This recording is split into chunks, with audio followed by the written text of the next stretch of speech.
Hello बच्चों, आज का हमारा टॉपिक है magnetic field due to current element, Biot Savart law. यानी बायो और सावर्ट दो साइंटिस्ट हैं, उनके नाम है बच्चों। अच्छा, मैग्नेटिक फील्ड जो होती है ड्यू टू करंट एलिमेंट। अच्छा, मैग्नेटिक फील्ड आसपास आती कहाँ से?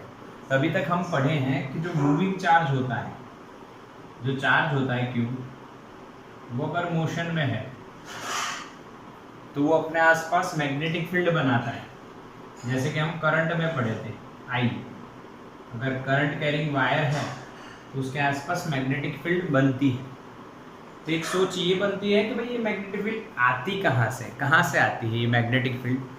तो ये जो कंडक्टर होता है इसके अंदर मैग्नेटिक मोमेंट होती है, वो इसकी इंट्रिंसिक प्रॉपर्टी होती है, अंदरूनी प्रॉपर्टी होती है, सभी के पास नहीं होती। तो इस प्रॉपर्टी के कारण हमें इसके आसपास मैग्नेटिक फील्ड देखने को मिलती है। ये हम पढ़ेंगे चैप्टर नंबर 5 में, थोड़ा सा डिटेल में। अभी इतना डिटेलिंग नहीं करना है, अभी सिर्फ हमें magnetic field due to current element निकालनी है। समझ लो।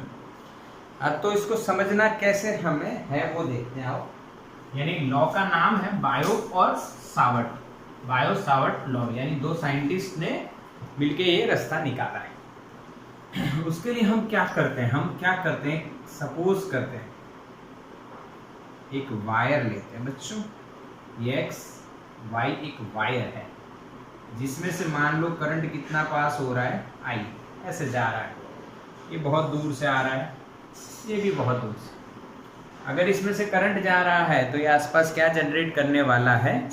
Magnetic field. ये सबसे पहले किसने डिस्कवर किया था? ऑब्जर्वेशन किसने किया था? ऑस्ट्रेड। When there is a current from the wire then there is a magnetic field around it. ऐसा किसने डिस्कवर किया था? ऑस्ट्रेड। ओके, तब इसमें इसके आसपास मैग्नेटिक फील्ड होनी ही है। अब पूरे वायर से कैसे? तो उन्होंने क्या कहा, टुकड़े करो भाई, एक छोटा सा एलिमेंट लो जिसकी लेंथ हो डी, ओके, और उसकी डायरेक्शन अगर आप बनाओ तो इधर बन जाएगी इसका मैग्नीट्यूड, और इसमें से करंट जा रहा है आई, तो इसको बोला गया आईडीएल, करंट एलिमेंट। आईडीएल क्या है बच्चों? करंट एलिमेंट, और इसका यूनिट है ampere into metre, current element. इस करंट एलिमेंट से कुछ आर जितने पोजीशन वेक्टर पे एक पॉइंट P मान लो, एक पॉइंट क्या मान लो? P मान लो। इन दोनों के बीच का जो एंगल है वो मान लो थीटा है। थीटा किसके बीच का एंगल है? थीटा किसके बीच का एंगल है? Angle between current element and position vector, और we can directly write R. Okay, जिस पॉइंट पे हमें मैग्नेटिक फील्ड फाइंड करनी है उस पॉइंट का इस एलिमेंट से पोजीशन वेक्टर। ओके, चलो समझ में आया। अब अकॉर्डिंग टू द लॉ, जो मैग्नेटिक फील्ड है, यानी बायोट और सावर्ट जो हैं उन्होंने मिलके ये मैग्नेटिक फील्ड की जो मैग्नीट्यूड है वो किसके प्रोपोर्शनल में? मैग्नेटिक फील्ड डिपेंड्स ऑन, और we can say directly proportional to I. उन्होंने ऐसा ढूंढा, आई के प्रोपोर्शनल में, डीएल के प्रोपोर्शन में है, और आर स्क्वायर के इनवर्सली प्रोपोर्शन में है, ऐसा उन्होंने ढूंढा बाय द एक्सपेरिमेंट। कैसे ढूंढा, क्यों ढूंढा, ये तो पता है, कैसे ढूंढा? By the experiment. तो जो मैग्नेटिक फील्ड होगी ड्यू टू करंट एलिमेंट, जिसको हम डीबी बोलेंगे, वो इन तीनों के इस तरह से रिलेशन में आई होगी, ये उन्होंने कहा, एक्सपेरिमेंट से कहा, ऐसे ही नहीं कहा। ठीक है, एक और बात उन्होंने कही कि जो डायरेक्शन है मैग्नेटिक फील्ड की, जो डायरेक्शन है, हम डायरेक्शन की बात करते हैं, डायरेक्शन ऑफ मैग्नेटिक फील्ड, वो बच्चों dl क्रॉस r की डायरेक्शन में है, dl क्रॉस r की डायरेक्शन में है। ध्यान से देखो, ओके, dl क्रॉस r की डायरेक्शन में है। समझ में आया? अच्छा, यहाँ पे r वेक्टर की जगह उन्होंने कहा है r कैरेट। क्या कहा है? r caret. फिर r वेक्टर बनाया, वो देखते हैं, अभी समझो। तो यहाँ पे मैग्नेटिक फील्ड जो आएगी आपकी dv इज इक्वल्स टू, इस dv इज proportional to I dl cross r caret upon r square. समझ में आया बच्चों? अगर आप r कैरेट की वैल्यू लिखते हो, r कैरेट क्या है? Unit vector in the direction of vector r। r caret क्या लिखा जाता है? Vector upon its magnitude. अगर ये आप यहाँ लिखो तो dv इज प्रोपोर्शनल टू क्या हो जाएगा बच्चों? I dl cross vector r upon r cube. समझ में आया? तो ये है Biot Savart law, magnetic field due to current element. यहाँ पे प्रोपोर्शनल तक अभी आप इसका स्क्रीनशॉट लो बच्चों। समझ में तो आ गया ना? बिल्कुल सिंपल है, कोई ज्यादा लॉजिक नहीं है बड़ा। स्क्रीनशॉट ले लो इसका। आईडीएल आपका करंट एलिमेंट है, ओके। ऐसे बायोट और सावर्ट ने फाइंड किया। अच्छा, ये फाइंड करने के बाद उन्होंने यहाँ पे क्या करा ये दिखा। तो आपको भी पता है, प्रोपोर्शनलिटी को दूर करने के लिए हमें एक कांस्टेंट रखना पड़ेगा। तो यहाँ पे हम कांस्टेंट रखते हैं बच्चों, dv is equals to k constant.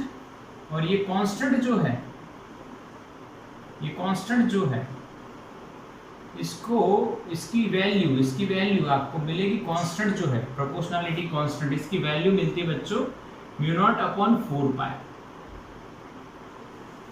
Mu naught upon 4 पाई क्या होगा यहाँ पे? प्रोपोर्शनलिटी कांस्टेंट,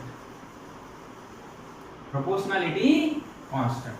और उसकी वैल्यू होती है बच्चों 10⁻⁻7 टेस्ला इंटू मीटर पर एम्पियर। इसकी value mu naught upon 4 pi. This is the constant of proportionality in the bio Savart law. Okay, ये कैसे आया? तो ये प्रैक्टिकली आया होगा, म्यू नॉट अपॉन 4 पाई। अब आपको ये इक्वेशन याद रखना है। अच्छा सॉरी, यहाँ पे क्यूब आएगा बच्चों। क्या आएगा? क्यूब आएगा, क्यूब आएगा। क्लियर ना? क्यूब आएगा। अच्छा, अगर मैं इसको स्क्वायर के टर्म में लिखना चाहूँ तो dv is equals to mu naught upon 4 pi the constant idl cross r caret upon r square. This is the square law, inverse square law, इसीलिए मैंने स्क्वायर फॉर्म लिखा। ओके, r कैरेट लिखोगे तो इस तरह से लिखना है। अब आप इन दोनों में कंपैरिजन करोगे तो कोई दिक्कत नहीं है। इसकी जगह क्या लिख दिया मैंने? r caret into r, vector upon r vector upon r लोगे तो r कैरेट लिखा जाएगा। समझ में आ गया? तो ये हो गया बायो सावर्ट्स लॉ का इक्वेशन। ठीक है, बिल्कुल क्लियर, कोई दिक्कत वाली बात नहीं। अब म्यू नॉट की थोड़ी इंफॉर्मेशन लेते हैं। What is mu naught? Mu naught है परमिएबिलिटी,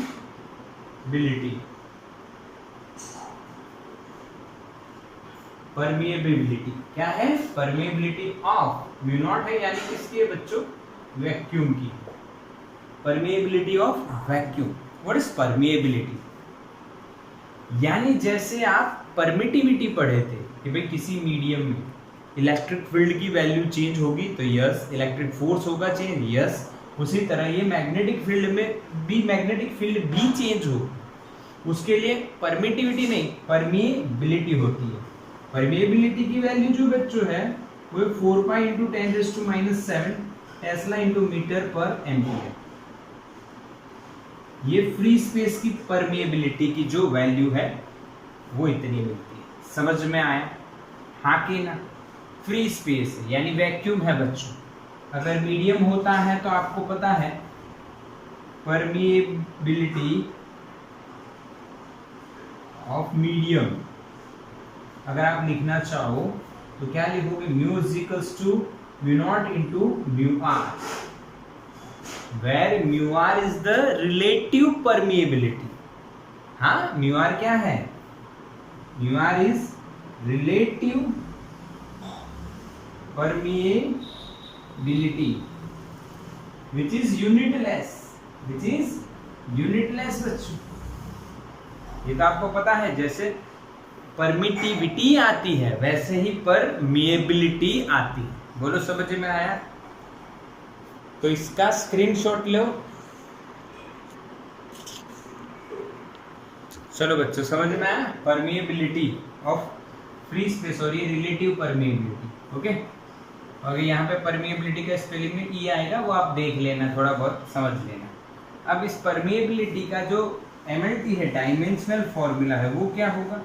तो टेस्ला का आपको पता है 10-21 मीटर का L1 और नीचे एम्पियर का E1। इसको सॉल्व करोगे तो आपको मिलेगा M1 L1 T-2 A-2। This is the dimensional formula of permeability. सही है? सही है कि नहीं? इसको भी आपको ध्यान रखना है कि परमिएबिलिटी क्या होती है। तो बच्चों यहाँ पे हम क्या सीखे कि भाई बायोट सावर्ट के लॉ के हिसाब से एक छोटे से करंट एलिमेंट के कारण किसी पॉइंट P पे कितनी मैग्नेटिक फील्ड होगी। कितनी होगी बच्चों? dB is equal to mu naught upon 4 pi ideal cross r caret upon r square. इडली रवो डबल रो, इडली रवो ट्रिपल रो, ऐसे याद रख सकते हो, इडली रवो डबल रो, इडली रवो ट्रिपल रो। ओके, अच्छा, अब ये आपको मैग्नीट्यूड सारी इंफॉर्मेशन हो गई। अब डायरेक्शन की बात करते हैं। तो बायोट सावर्ट ने क्या कहा, कौन सी डायरेक्शन में? Ideal cross r। बच्चों आइडियल इधर है, r इधर है, तो मुट्ठी बंद करो, आइडियल से r, तो अंगूठा कहाँ जा रहा है, थंब कहाँ जा रहा है, inside. Then we can say the magnetic field is inside to the inside the plane of board. Ideal cross r, screw rule लगाओगे तो भी स्क्रू अंदर जाएगा। वो तो आपको पता है कि क्रॉस प्रोडक्ट किस तरह से। बोलो समझ में आया कि? तो यहाँ पे आपका बायोट सावर्ट जो लॉ है वो खत्म। ओके, अब इसमें क्या आता है, अब इसमें कंपैरिजन आता है। क्या आएगा? कंपैरिजन आएगा। जैसे कि हम बात करते हैं इलेक्ट्रिक फील्ड की, वैसे ही हमने बात की मैग्नेटिक फील्ड की। पर बच्चों एक क्वेश्चन मन में ये रहता है, सर आपने तो छोटे से टुकड़े की बात की है, अगर टोटल वायर की बात हो तो कुछ भी नहीं, सिंपल है। क्या करना है हमें? इंटीग्रेशन करना है। क्या करना है हमें? इंटीग्रेशन। कैसे इंटीग्रेशन? देखो फिर से एक बार आपको ड्रॉ करके बता देता हूँ। आप इस पूरे वायर को छोटे छोटे टुकड़ों में डिवाइड कर दो। जिस पॉइंट पे आपको मैग्नेटिक फील्ड फाइंड करनी पूरे वायर के कारण, उसके छोटे से एलिमेंट dl के कारण पहले फाइंड कीजिए। ये आइडियल हो गया बच्चों, ये थीटा हो गया, ये r हो गया। तो dl के कारण, आइडियल के कारण कितना मिला बच्चों? Mu naught upon 4 pi ideal cross vector r लिखोगे तो क्यूब आएगा। अब टोटल फाइंड करना है तो आपको क्या करना पड़ेगा बच्चों? इंटीग्रेशन। ऐसे सभी छोटे छोटे पार्ट्स का dB निकालिए P पॉइंट के पास और इंटीग्रेशन कर दीजिए। इंटीग्रेशन में mu naught upon 4 pi is constant, integration ideal cross r vector upon r cube, फिर इंटीग्रेशन कर दीजिए। अच्छा, समझ में आया कि नहीं? Okay, clear. अब हम क्या करेंगे? अब हम करेंगे कंपैरिजन। क्या करेंगे बच्चों? कंपैरिजन। थोड़ा सा कंपैरिजन करना बनता है क्योंकि आप दोनों फील्ड जानते हो, इलेक्ट्रिक भी जानते हो और मैग्नेटिक भी जानते हो। जो इलेक्ट्रिक की बात कर रहे हैं वो आपको पता है कि Q अपॉन R स्क्वायर होता है। यहाँ पे जो B की बात करो, मैं dB लिख रहा हूँ या टोटल B लिखना हो तो मैं B लिख रहा हूँ बच्चों, म्यू नॉट अपॉन 4 पाई। यहाँ पे K की जगह हमें लिखना चाहिए, क्या लिखना चाहिए बच्चों? बच्चों 1/4πε0 into AQ/r² into r caret. Okay, यहाँ पे ideal cross r caret upon r², ये सही रहेगा r कैरेट, क्योंकि कंपैरिजन बढ़िया होगा। पहला, कुछ सिमिलैरिटी भी होगी, कुछ डिसिमिलैरिटी भी होंगी। सिमिलैरिटी में ये भी दोनों, ये कैसा है भाई, लॉन्ग रेंज, तो ये भी लॉन्ग रेंज ही है, यानी बहुत दूरी तक रखते हैं। हाँ, मैग्नेटिक फील्ड और इलेक्ट्रिक फील्ड दोनों के जो फोर्स हैं, दोनों के जो इक्वेशन है वो लॉन्ग रेंज के लिए। सेकेंड, इनवर्स स्क्वायर लॉ को फॉलो करते हैं, आके ना दोनों ही इनवर्स स्क्वायर लॉ को फॉलो करेंगे। ये भी इनवर्स स्क्वायर लॉ को फॉलो करेंगे, दोनों ही। देखो 1/r², 1/r² के प्रोपोर्शन में है, यानी r से जैसे दूर जाओगे वो घटती जाएंगी दोनों फील्ड की वैल्यू, या दोनों से लगते हुए फोर्स। तीसरा पॉइंट, इसमें जनरेटर कौन है, सोर्स कौन है, कौन पैदा करता है? तो जो यहाँ पे सोर्स है वो linear source, sorry not linear, scalar source. Scalar source कौन है यहाँ पे? Charge is a scalar quantity. But यहाँ पे जो जनरेटर है, जो सोर्स है बच्चों, वो सोर्स है आइडियल, और वो स्केलर नहीं है, कैसा है? वेक्टर, जिसको हम करंट एलिमेंट बोलते हैं। जो करंट एलिमेंट है आइडियल, उसके कारण मैग्नेटिक फील्ड मिलती है इनसाइड। अच्छा, ये दोनों सिमिलैरिटी हो गई, ये डिसिमिलैरिटी हो गई बच्चों। फोर्थ वन क्या है? देखो समझो, फोर्थ वन क्या है कि भाई डायरेक्शन की बात करो। किसकी बात करो? डायरेक्शन की बात। अच्छा, डायरेक्शन किधर है इसकी? इसकी जो डायरेक्शन है वो डिस्प्लेसमेंट वेक्टर की डायरेक्शन होती है। यानी कि आपने लिया यहाँ पे Q चार्ज और यहाँ पे P पॉइंट, तो ये जो R इसका डिस्प्लेसमेंट वेक्टर बनेगा इस पोजीशन से इस पोजीशन, उसी की डायरेक्शन में आप इलेक्ट्रिक फील्ड को देखोगे। ओके, प्लस हुआ तो आउटसाइड, माइनस हुआ तो इनसाइड, ये तो आपको पता है। बट यहाँ पे जो डायरेक्शन है बच्चों, वो डायरेक्शन आएगी कौन सी पता है? Ideal cross r caret. यानी ये जो डायरेक्शन है बच्चों, ये डायरेक्शन आइडियल और r जिस प्लेन में है उस प्लेन को परपेंडिकुलर, यहाँ पे r है, यहाँ पे आइडियल ये बॉर्ड के प्लेन में है, उसको परपेंडिकुलर ही मिलेगी आपको मैग्नेटिक फील्ड, या तो अंदर या तो बाहर। इस साइड अंदर है तो इस साइड कहाँ आएगी? बाहर आएगी। ओके, पक्का? अच्छा, दोनों में एक और सिमिलैरिटी क्या है? दोनों में जो कांस्टेंट्स आते हैं वो मीडियम पे डिपेंड करते हैं। मीडियम पे क्या करते हैं? दोनों डिपेंड करते हैं। ये भी एक सिमिलैरिटी हो गई। ठीक है बच्चों?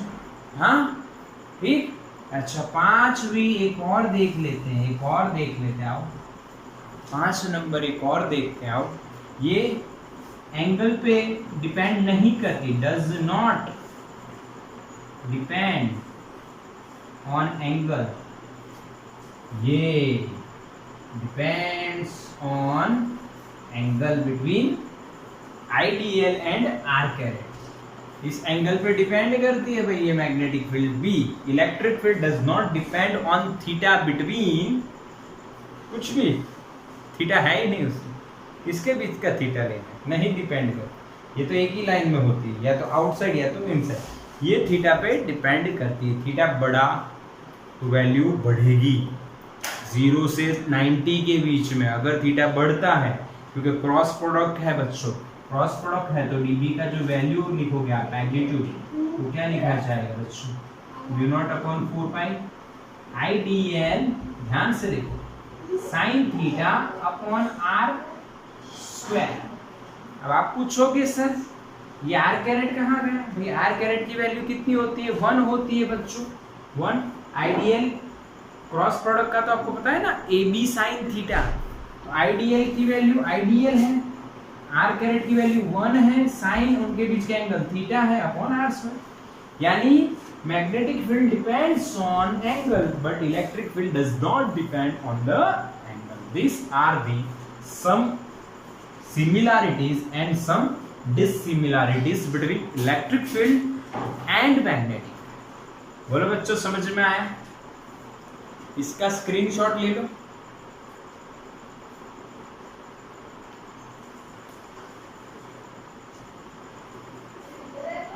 ओके, अब मैं आपको इसके एंगल और डायरेक्शन की बात थोड़ी सी बता देता हूं। आओ समझो कैसे बताई जाएगी, देखो बिल्कुल क्लियर करते हैं। मान लो बच्चों एक वायर है,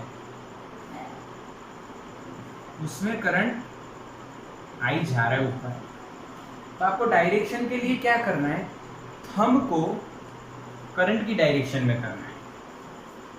तो ये जो फिंगर्स होती हैं ये यहाँ पे अंदर जाएंगी और यहाँ पे बाहर आएंगी, तो मैग्नेटिक फील्ड इधर अंदर जा रही है और इधर बाहर आ रही है। ये डायरेक्शन है। फिर से एक बार ध्यान दो, करंट की डायरेक्शन में क्या करना है आपको, थंब और वायर को पकड़ना है, और पकड़ोगे तो जिस साइड में आपको इस साइड देखना है, तो इस साइड उंगलियां कहाँ जा रही है, अंदर, और इस साइड लाओगे तो उंगलियां कहाँ आ रही है, बाहर। तो जो फिंगर्स होंगी उसकी डायरेक्शन में ही मैग्नेटिक फील्ड होगी। तो इधर अंदर और इधर बाहर, इस सर्कुलर शेप में होती है। बोलो समझ में आया? Direction of the magnetic field, right hand thumb rule, hold your thumb in the direction of the current, okay, and क्या करो, वायर को पकड़ो। तो जो फिंगर्स हैं वो किसकी डायरेक्शन बताएंगी बच्चों, मैग्नेटिक फील्ड की, यहाँ पे अंदर यहाँ पे बाहर। बोलो समझ में आया कि नहीं, क्लियर है? तो ये डायरेक्शन हो गई बच्चों, ये क्या हो गई, डायरेक्शन। तो यहाँ पे कंपैरिजन हो गया, डायरेक्शन हो गई, यानी आपका मैग्नेटिक फील्ड से रिलेटेड बायो सावर्ट्स लॉ पूरा खत्म हो गया। ओके, अब इसके सम्स देखते हैं बच्चों। आओ, कुछ सम्स आपको करने चाहिए, बढ़िया बढ़िया है। एक एग्जांपल है शायद, उससे पहले एनसीईआरटी में एक चीज दी गई है, relation between permittivity and permeability. अच्छा वो करवा देता हूँ, relation between permittivity, that means epsilon not and mu naught, इनके बीच का रिलेशन कैसे डिराइव करते हैं। आओ तो समझते बच्चों, करते हैं। क्या करें, तो epsilon not into mu naught करो बच्चों, रिलेशन ऑटोमेटिक मिल जाएगा। एप्सिलॉन नॉट की वैल्यू क्या है, 1/4 एप्सिलॉन नॉट, हाँ के ना, समझ में आया कि नहीं, क्लियर, हाँ के ना, सॉरी बच्चों, रुको मैंने गलत लिखा है। Epsilon not into mu naught अगर हम कर रहे हैं तो एप्सिलॉन नॉट है, अब मैं इसको 4 से मल्टीप्लाई करूं और यहाँ पे 4 से डिवाइड करूं, ऐसा हो सकता है? हाँ, वो गलती से लिखा गया है, अभी यहाँ पे ध्यान दो भाई, epsilon not into mu naught, epsilon not mu naught, 4 multiply 4 divide. अब इसकी वैल्यू आपको पता है क्या होगी, क्यों भाई, ये के का उल्टा हो गया, के क्या था, 1/4 एप्सिलॉन नॉट, उसकी वैल्यू क्या होती है 9 इंटू 10⁹, तो 1/4 एप्सिलॉन 0 9 इंटू 10⁹ है, तो 4 एप्सिलॉन 0 उसका उल्टा हो जाएगा, ये कितना है 10⁻⁷, इसको नीचे लेके आओ, 9 इंटू 10⁻, 9 और 7 16 हो गए भाई। अब इसको ध्यान से देखो तो ऐसे लिख सकते हैं, ये 3 का स्क्वायर है और ये 10⁸ का स्क्वायर है, तो आपको ये वैल्यू पता है किसकी है, लाइट की स्पीड। तो म्यू नॉट और एप्सिलॉन नॉट का जो प्रोडक्ट है बच्चों, तो किसके बराबर आता है 1/c², यानी कि आप c के बराबर क्या लिख सकते हो, 1/√ऑफ mu not into epsilon not. पता चला बच्चों, हाँ के ना, एक बार एमसीक्यू में ऐसा पूछा गया, ध्यान से देखो, ये तो समझ में आ गया, रिपीट करो। ये देखो epsilon not into mu naught है बच्चों, तो एप्सिलॉन नॉट से 4 पाई को मल्टीप्लाई किया और म्यू नॉट को 4 पाई से डिवाइड किया। इसकी वैल्यू आपको पता है कैसे लिखा मैंने यार, इसकी वैल्यू तो अभी अभी हमने देखी, ये नीचे लेके आए, ये किसका स्क्वायर, सी का स्क्वायर, आ गया आंसर। अब ये मैंने लिख दिया, देखो सी स्क्वायर ऊपर आया, ये दोनों नीचे गया और सी मैंने लिखा तो 1/√ऑफ mu not into epsilon not हो गया। अब देखो एक एमसीक्यू पूछा गया बच्चों, एमसीक्यू क्या था, mu naught into epsilon not की पावर -1/2 का आपको डायमेंशनल फॉर्मूला बताना है। क्या होगा देखो, क्या यही लिखा है, क्या यही लिखा है, देखो इसको 1/2 कर दो, इसको ऊपर लेकर आओ, माइनस होगा तो ये लिखा है, यानी कि mu naught into epsilon not की -1/2 पावर करके उसका अगर आप डायमेंशनल फॉर्मूला लिखो तो क्या होगा, लाइट की जो स्पीड है, स्पीड c, उसके दिशा होगा वे उसका क्या होगा, मीटर पर सेकेंड होगा, यानी L1t-1 होगा बच्चों। तो समझ में आया relation between epsilon not and mu naught कैसे निकाला जाता है। तो अब इसका स्क्रीनशॉट ले लो बच्चों, जल्दी करो।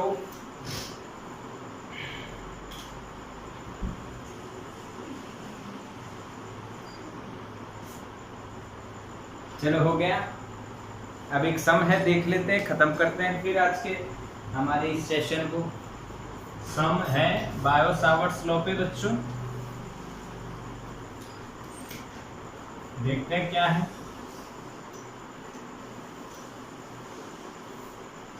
4 पॉइंट,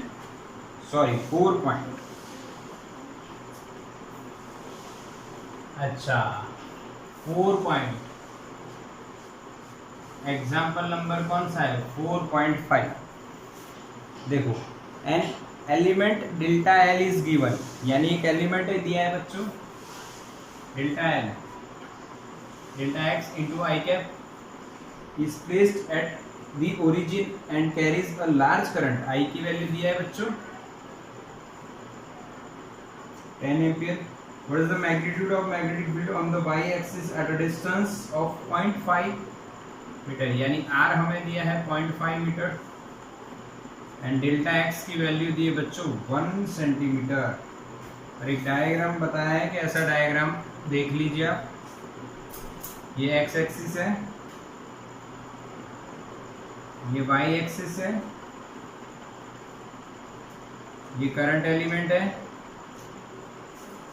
इस डायरेक्शन में, इसकी लेंथ जो है डेल्टा एक्स है, और यहाँ पे जो पॉइंट है, यहाँ पे आपको मैग्नेटिक फील्ड निकालनी है P पॉइंट, उसकी जो डिस्टेंस है वो तो आपको पता ही है, ऊपर मैंने लिख दिया है, यानी ये R है।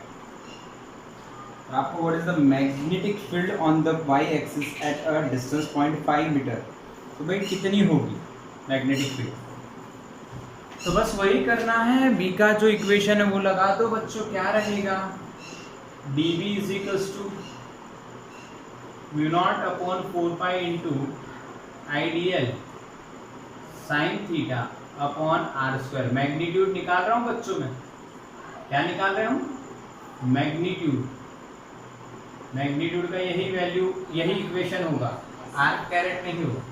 म्यू नॉट अपॉन 4 पाई 10⁻⁻7 इंटू आई की वैल्यू बच्चों 10, और जो dl है वहाँ पे डेल्टा एल दिया है, जो डेल्टा एक्स है, और डेल्टा एक्स कितना है बच्चों 1 सेंटीमीटर, यानी 10⁻² into sine angle between IDL and r. तो ये बच्चों आईडीएल हो गया आपका, आई डेल्टा एक्स ये हो गया आईडीएल, और ये आर हो गया, इधर एंगल कितना बनेगा 90, तो यहाँ पे साइन 90 लिखा जाएगा अपॉन 0.5 का स्क्वायर। अब 0.5 को आप क्या लिख सकते हो, 5 इंटू 10⁻⁻1, तो बच्चों इसको क्या लिखा जाएगा 25 इंटू 10⁻², स्क्वायर करना है ना, बस साइन 90 तो क्या होता है बच्चों, साइन 90 क्या हो जाएगा, ये 1 हो जाएगा, बाकी तो 10 का हिसाब है, 1/25 कितना होता है 0.04 आगे ना, 0.04 इंटू 10⁻, ये -2 कट, यहाँ पे -6 आ गया, 4 into 10⁻8 Tesla is the answer of magnetic field, magnitude of the magnetic field. अब डायरेक्शन कहाँ रहेगी, डायरेक्शन क्या रहेगी, तो डायरेक्शन आपको पता है आइडियल क्रॉस आर कैरेट, और आर वेक्टर कोई भी लिखो। आइडियल कहाँ है, एक्स डायरेक्शन यानी आई कैप, आर किधर है वाई डायरेक्शन यानी जे कैप, आई क्रॉस जे क्या होता है बच्चों, के, यानी डायरेक्शन क्या लिखा जाएगा, पॉजिटिव जेड एक्सिस। आया समझ में, अंदर की ओर के बाहर की ओर देखो, आइडियल और ये आर, आइडियल क्रॉस आर कहाँ आएगी भाई, बाहर की ओर, पॉजिटिव जेड एक्सिस। समझ में आया बच्चों, एकदम सिंपल बढ़िया sum based on the Biot Savart's law. बिल्कुल कुछ भी नहीं करना है, बस वैल्यू पुट ऑन करनी है, और डायरेक्शन के लिए आपको ध्यान रखना है ideal cross are caret. Okay, screenshot लो बच्चों इसका।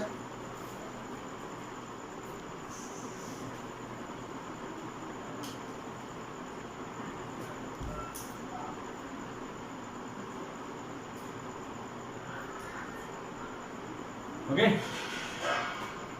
अब एक और बात करते हैं।